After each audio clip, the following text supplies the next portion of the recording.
Hey everybody, John Fenn here, Church Without Walls International, CWOWI.org. And I want to talk about today about when you're following the Lord and you're using common sense and you're using logic, but you still suffer harm. You suffer loss through the decisions that other people have made. When you are unable to do anything because they have made decisions which have negatively affected your life. What do you do? How do you walk with the Lord in that? So before I get into that, though, I wanted to mention that last time I mentioned that we're not monetized, which means that we're not making a lot of money like a lot of the websites do with all these followers. I just want to say that I have since learned that evidently YouTube does make some sort of a small monthly contribution. But it's not, believe me, it's nothing to live on or write home about. But evidently there is something small, probably because we've got tens of thousands of subscribers, and so they're providing the service for free, and so they feel that they can offer ads there, and that's fine. I'm happy with that. But anyway, so a little bit of fine tuning there on my own understanding. It was beyond what I had understood before. So anyway, today talking about moving on about what do you do when other people make decisions that negatively affect you. The biblical example to use in this for today is the Apostle Paul in Acts 27. This is Acts chapter 27, next to last chapter in the book of Acts. Paul is a prisoner of the Roman Empire. There's a centurion in charge of him named Julius, Acts chapter 27, verse 1, and especially we want to look at verses 1 through 10. And it talks about how Julius is in charge of him, and they get on a ship and they sail quite a bit, and I've got a little chart here for you. Where we're looking at here is, Paul, this is Crete and such, and here's Malta where they're shipwrecked and they eventually make it up to Rome. But they're sailing along and they encounter bad weather. They're here in Crete, and then they sail over through a storm and end up being shipwrecked on Malta. And then eventually, after some time, they are able to go on up to Rome. But in between Crete and Malta, they are driven by the wind in a huge storm. And during that days, evidently about 14 days, they're tossing stuff overboard. They're tossing the tackle, the control things of the ship overboard, trying to lighten the ship so they don't sink. It all starts back, or for us, it all starts back in Acts 27:10. In verse 10, Paul, the prisoner of the Roman Empire, says, "Sirs, I perceive that this voyage will be with much damage to the ship, the cargo, and our lives." Now, he is a prisoner of Rome. Julius the centurion is in charge of him and gives him great freedom. But it's very clear as you read the first 10 verses that the opinion of the ship's owner and the ship's captain are that they should go ahead and sail. The weather looks good, even though it's past the time, even though they're opening themselves up to winter weather and a rough passage at best. The majority wins. And what is Paul to do? He perceived. Now it's interesting. He says in Acts 27:10 in the King James Version, "I perceive this voyage will be with much damage to the ship, the cargo, and our lives." So this is a word of spiritual, something he recognizes. His mind picks up in his spirit, I've got a bad feeling about this. There's a heaviness to this. And he perceives the detail that they're going to lose the ship, the cargo, and their lives if they set sail. But he's a prisoner of Rome. What can he do? And you may know the story. They don't eat anything. They're seasick. I'm sure some of them are. 276 people, it turns out to be, on this large ship, and they are eventually shipwrecked on the island of Malta. And what happens is that in between then, an angel appears to the Apostle Paul. And he says, "Don't be afraid, Paul. You must stand before Caesar. And lo, your father has given you all 276 souls on this ship.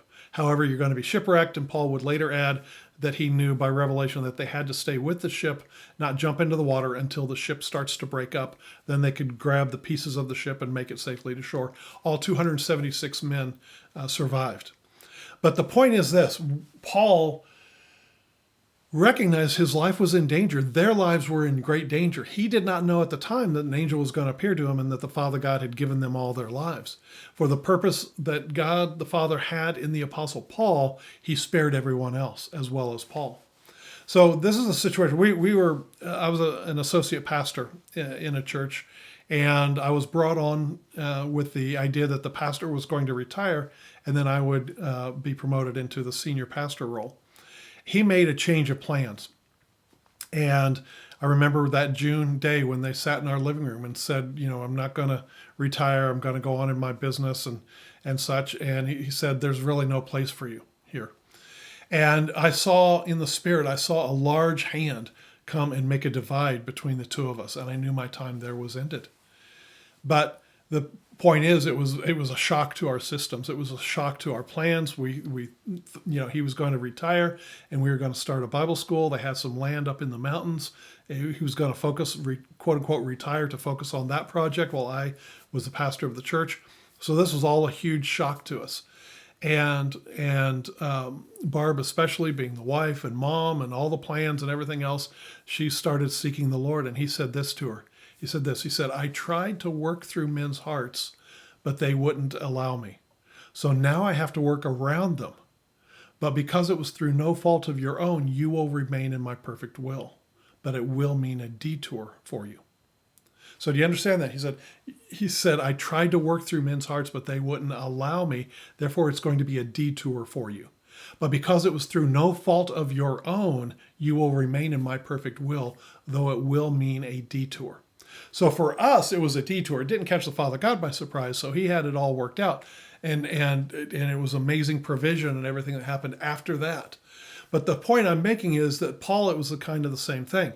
Where Barb and I were at that time, we were sort of, so to speak, at the mercy of the pastor and his wife, and they changed plans, and it very negatively affected us. It affected us in every way possible. We ended up moving out of town several hours away because of their decision, caused great hardship in us and everything else. But the important thing was, because it was through no fault of our own, we remained in the Lord's perfect will. So this is what I would tell you today. If you're in a situation where others have made decisions, where you felt like this was the Lord's will for you, and frankly, we really felt that it was the Lord's will that he follow through with his plans, that he retired, that the Bible school, the training center, all the missionary training center, all the things that we had planned and talked about would come to pass. And he got scared by some financial information and everything, and couldn't give up the security of what he was making in his investments, and changed the plans, which affected us. We felt we were to go in one area, but it was a detour for us. Maybe you have been in that situation where someone has made decisions that have very negatively impacted you. The good news is that, as with us and as with the Apostle Paul, is the Father God still got his will accomplished. Paul went into that chapter 27 as a prisoner of Rome, headed towards Rome to bring his case before Caesar. So that still happened. But in between, there was a shipwreck. Decisions were made outside of his control that resulted in great loss for them. Think about the owners of the ship. They lost the ship and they lost their cargo, but their lives were spared. And you'll see people and you'll recognize it. They go off in another direction. And we knew that the pastor was out of the Lord's will. And sure enough, within just a few months after we left, he ended up losing his businesses, losing his investment. The church shut down. And we knew that at the time, that June day. We knew that if they got off on a detour, it would be ruin. It would just ruin everything. They were stepping out of the Lord's will. But for us, because it was through no fault of our own, the Lord made provision, and we remained in his perfect will. Same thing with Paul. He remained in the Father's perfect will, even though others had made decisions which very nearly cost them their lives.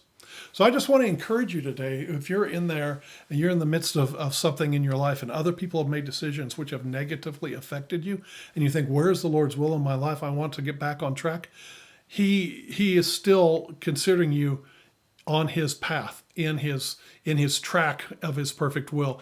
He wasn't caught by surprise by the actions of others. It's a surprise for you. It's a detour to us here on the earth. It's a detour. But from his standpoint, he knew it all ahead of time. But he said it will be a detour for you. So Paul had to make a little detour. Instead of going directly to Rome, there was a detour that involved a shipwreck.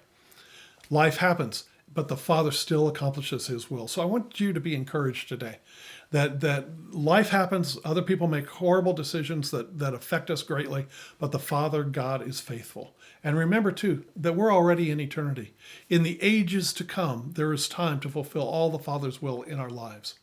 All right, God bless. John Fenn, CWOWI.org.